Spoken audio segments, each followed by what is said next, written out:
மிக ஆழமான ஒரு செய்தியை நமக்கு சொன்னார் இல்லையா. நேரம் போனதே தெரியல இல்லையா.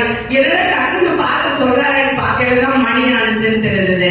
அந்த இடத்துக்கு பாட்டும் அந்த பாட்டு இசையில அதே மயங்கி போன மாதிரி இருந்துச்சு. உண்மையா சொல்றேன், பெருமைக்காக சொல்றேன். அந்த இசை அப்படியே எல்லாரையும் ஒரு ஒரு ஒரு ஈர்ப்பு அதிகமா இருந்தது. எனவே உங்களுக்கு ரொம்ப நன்றி. நேரத்தை ஒதுக்கி கண்டிப்பாக எங்களுக்காக நீங்க வந்திருக்கீங்க. உங்களுக்காக கண்டிப்பா நாங்க ஜெபிச்சுக்கிறோம். அதே மாதிரி எனக்கு ஒரு சாட்சி என்ன அப்படின்னா, இன்னைக்கு பிரேயர் நடத்த வேண்டாம் அப்படின்னு சொல்லிட்டு மகிமை அண்ணன் எனக்கு போன் பண்ணி சொன்னாங்க. ஏன்னா பயங்கர மழையும் புயலும் காற்றும் கடலுடைய கொந்தளிப்பு அதிகமாக போதுமா, என்னமா நம்ம என்ன பண்றது, பிரேயர் வைக்கலாமா, பேசாம இந்த மாசம் விட்டுருவோமா அப்படின்னு நான் சொன்னேன். அண்ணா முடியவே முடியாது. ஏன்னா உங்க ஊழியம் நான் ஏன் கலங்கணும், அவன் பார்த்து பாருங்க. இன்னைக்கு எந்த மழையாவது இருந்துச்சா?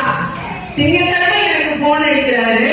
செவ்வாய்க்கிழமையில இருந்து என்ன செஞ்சுட்டேன் நானு, அதிகாலை 3 மணி செவத்துல எந்திரிச்சு உட்கார்ந்த உடனே சொல்லிட்டேன், காற்றையும் கடலையும் அடக்கி ஆடுறே இந்த மழை அடட்டுங்க அப்படின்னு சொல்லி நான் செவிட்டேன். அந்த மழைக்குரிய எந்த அறிகுறியுமே இல்லை. இன்னைக்கு மத்தியானம் கூட சரியா நான் சேர் போட பொழுது சொல்றாங்க, ஐயோ என்ன நீ சேர் எல்லாம் போட சொல்ற, மழை எல்லாம் நனைஞ்சு போயிடும் அப்படின்னு. அப்பயே நான் சொன்னேன், இல்ல சரியா என்ன மழையுமே வராது. பிரேயர் தான் முடிச்சு நம்ம வேணா வீட்டுக்கு போய் திரும்பும்போது வேணா அந்த மழை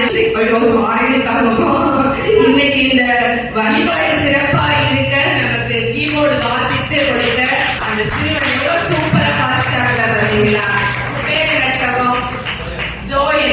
எனவே ஜோயலுக்கு எல்லாம் நல்லா, ஏன்னா ஒரு வழிபாடுனா அந்த மியூசிக் தான், அதை சிறப்பா செஞ்சு கொடுத்தேன். நன்றி.